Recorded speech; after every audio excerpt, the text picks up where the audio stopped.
after the affair actually ended, like we still had a good, strong friendship and relationship that it was really tough for me. But after the affair ended, she cut me off. And that is a Mormon wife, publicly, on the largest women's podcast in America, accusing her estranged husband of attending orgies with a straight face, not a rumor, not a slip.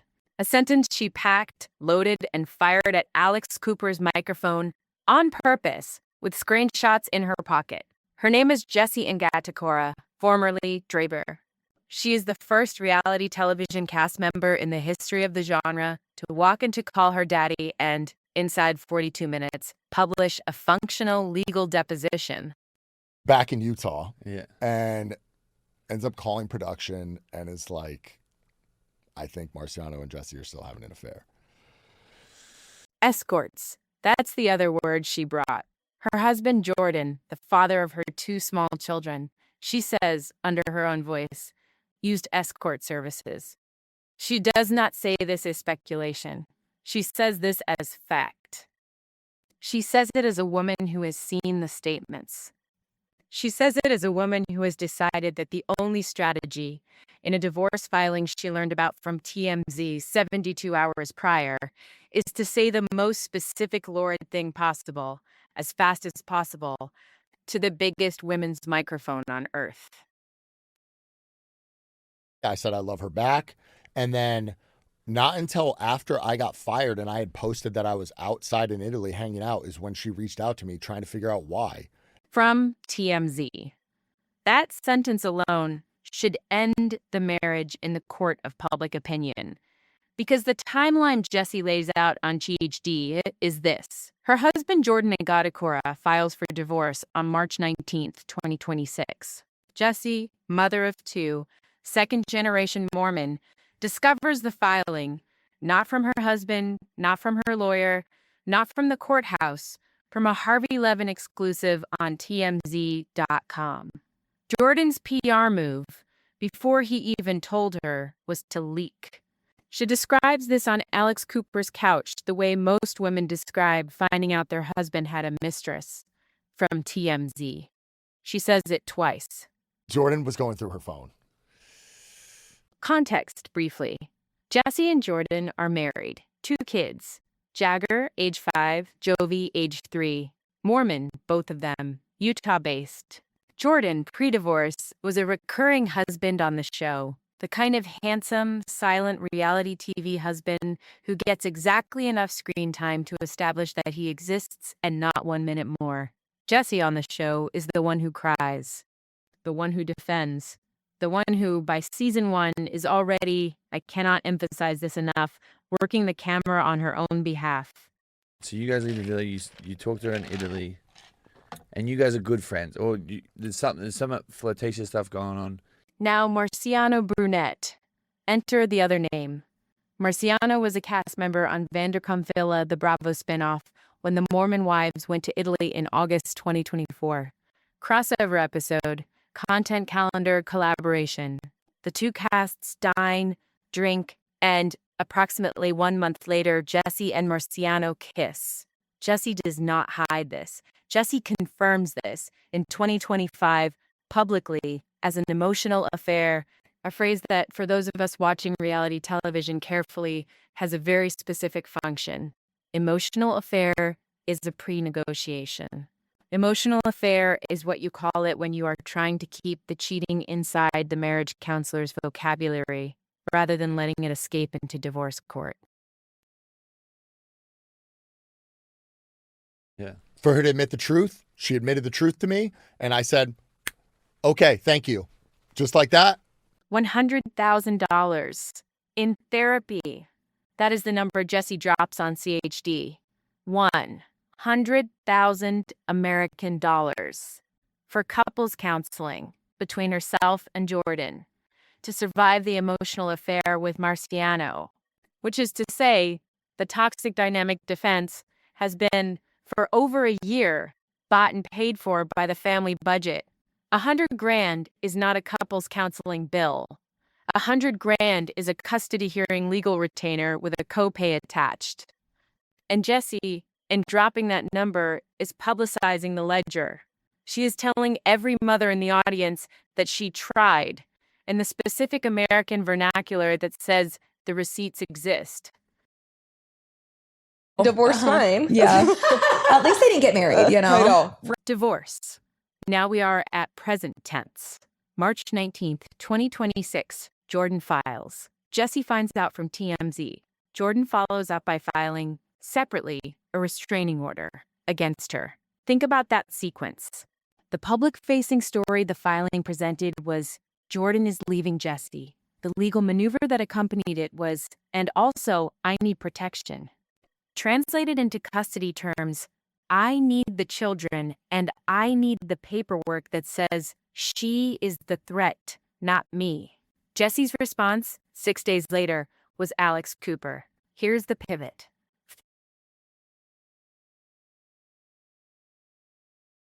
I'm done with you. Yeah. You said bad things about my family. Jordan, Jessi says, tried to force a gag clause in their settlement. A contractual prohibition on her describing the marriage publicly. Jessi says she refused to sign. Which is, and I want to be specific, the moment a reality television cast member transitions from content producer to defendant. Jordan, with the gag clause in front of her, was offering the absence of a CHD interview as the price of divorce. Jessi looked at the document and decided the interview was worth more than the settlement. That is not impulsive. That is a calculation. And she turned out to be, at this juncture, correct.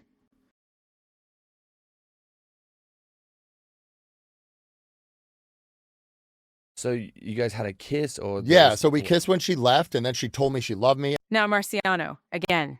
November 20th, 2025, Marciano Brunette, the Vanderpump cast member, tells TMZ on camera that he regrets lying about the Jessi affair. He does not say what he lied about. He implies that earlier denials he gave were, in fact, untrue, which means, by his own admission, the emotional affair Jessi had already characterized in 2025 was possibly, probably, a physical affair. Marciano does not confirm physical. Marciano does not deny physical. Marciano says, I lied. The audience is invited to fill in the rest. Jessi, strategically, does not correct him. There were also like a lot of cheating rumors going around. And here is the Marciano claim that made it into the tabloids but not yet into court. Marciano, per TMZ and per several Reddit threads that have screenshots nobody has debunked, says Jessi cheated on her first husband with Jordan, making Jordan, the man currently filing for divorce on grounds that include infidelity, the product of an affair Jessi had on a man whose name the audience has not been given. That is the recursion. That is the pattern the CHD interview gestured toward but refused to close. Jessi, on record, has not confirmed. Jessi, on record, has not denied. The audience notices. Right. I just hope they had a kid, so in my opinion, it's worse. That doesn't count. Because, and here's the detail that the deposition framing helps us see, Jessi is fighting on camera for a specific outcome, custody of Jagger and Jovi. That is the end game.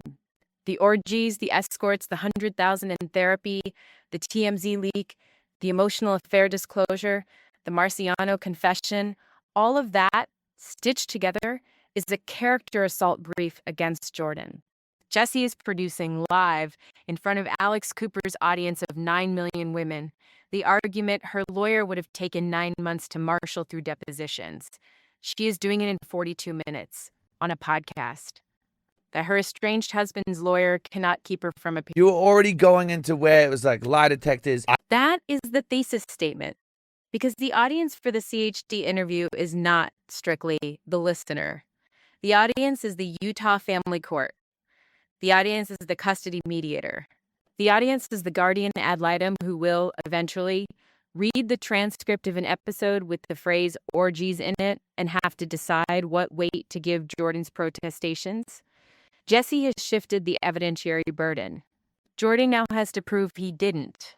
which in the American adversarial court is structurally harder than the original filing ever looked. Second season, my husband filmed a lot more. The restraining order, because Jordan filed one. Back up to that. A restraining order in Utah divorce practice is not ornamental. It is the first play in a custody strategy. The filing parent asserts the other parent is a risk. The court, pending a hearing, treats the children accordingly. Jessi was, for a short window in March of 2026, the restrained parent.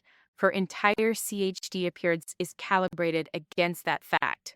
Because a restrained parent who appears on a podcast discussing orgies is a restrained parent who has decided the court will weigh her candor. So I was raised Mormon. Oh my gosh, you should join Mom Talk.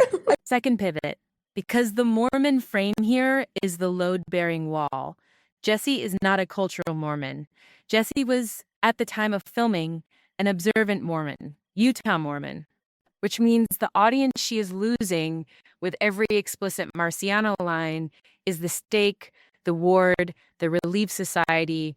The institutional Mormon community is at this moment quietly disengaging. Jessi does not address this on camera. Jessi does not need to. Jessi has calculated that the Mormon audience was never going to give her the divorce anyway, and the secular podcast audience, Alex Cooper's audience, will.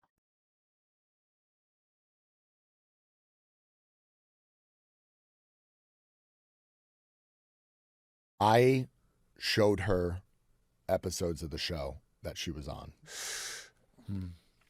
And the Hulu show, Secret Lives of Mormon Wives, is in an interesting position because Jessi is contractually a cast member. Jordan was never a cast member, which means the show in its 4th and 5th seasons has a choice.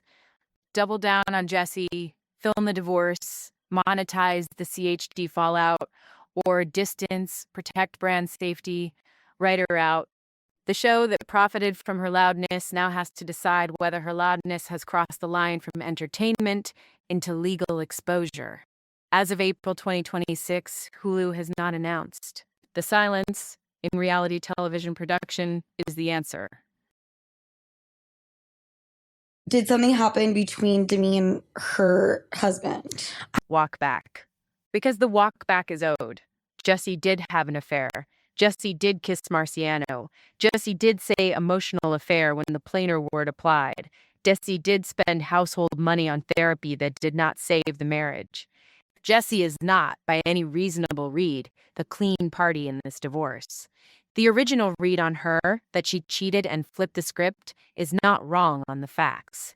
What the original read misses is that flipping the script is, in American reality TV divorce, a skill. Not everybody has it. Not everybody would have gone to call her daddy. A lot of women would have signed the gag clause. Jessi did not.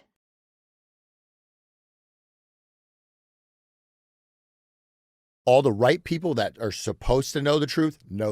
Yeah. And the therapy $100,000 one more time, because the number is important. $100,000 in a Mormon marriage across 2 years is a commitment. She tried with the specific Utah professional class vocabulary of marriage counseling, behavior change, and repair. The marriage still failed. And the failure is, at this point, on record, with receipts in court and on Alex Cooper's platform. The system had every chance. The system produced the divorce it was going to produce. I think I'll always care about her. The ramp. Here's where Jessi lands as of the second week of April 2026. Divorce filed by husband.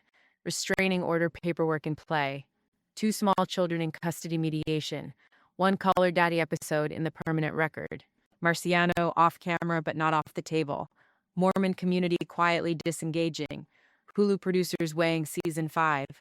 Alex Cooper's audience firmly on her side. The court of public opinion tilting in her direction. Not because she is innocent, but because she's the one who kept talking. That is the only lesson of the Jessi and Ngatikaura divorce. The one who keeps talking wins the brief, regardless of who started the fight. In the American reality television custody economy, silence is a luxury. Jessi could not afford silence. So she bought the biggest microphone she could find and paid for it with the ugliest sentences she knew.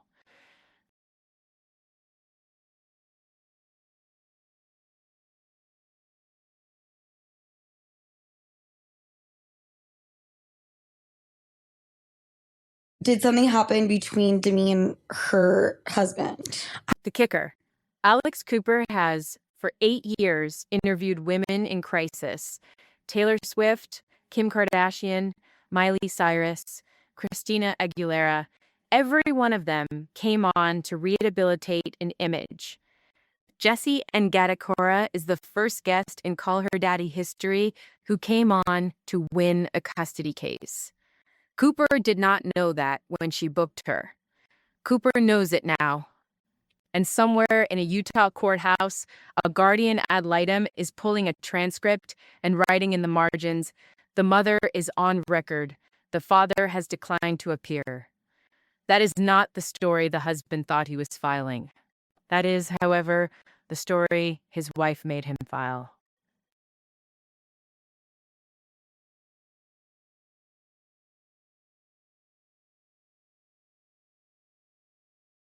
If you made it this far, you either love me or you're looking for something to yell about in the comments.